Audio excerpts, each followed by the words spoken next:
The front line, an emergency room in a COVID hospital, just about standing under the weight of an unfolding disaster. A patient who's hardly breathing is brought in. As nurses try to get him to respond, there's another person, even more critical. Manjusha Matthew rushes to help. So many like her are putting in all they can. They couldn't revive him.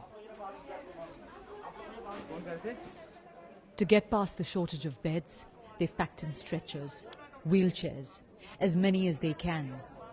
But the first line of treatment against COVID-19 is oxygen. And they've almost run out.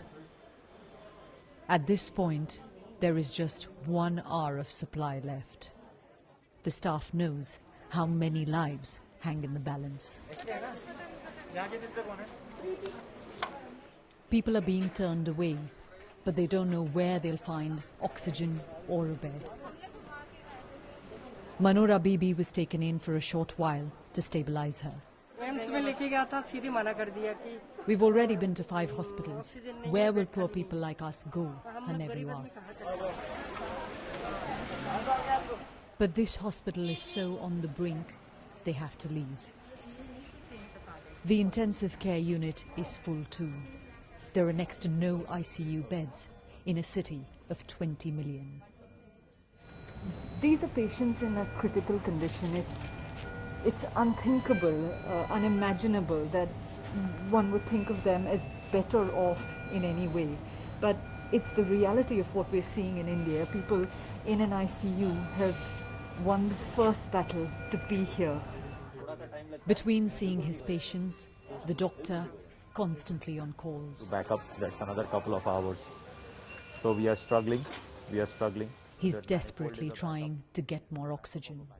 We are running out of oxygen. The whole country is running out of oxygen, okay? The city is, we are, everybody is, okay? So please focus on that, please. You're doing a fantastic job otherwise, okay? Please. Okay, all of you remember that.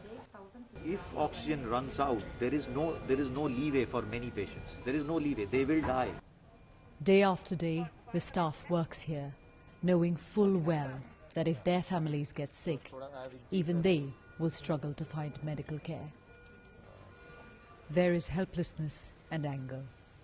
The government in some ways failed in estimating what was going to happen, the needs that would arise if the numbers started rising. There was a sense of preparation in the earlier surge which seemed to have disappeared in between.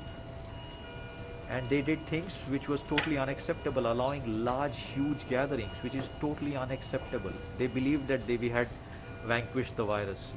Some oxygen arrives a bit later, but it can only last a few hours. Then the struggle begins again. Yogita Limay, BBC News, Delhi.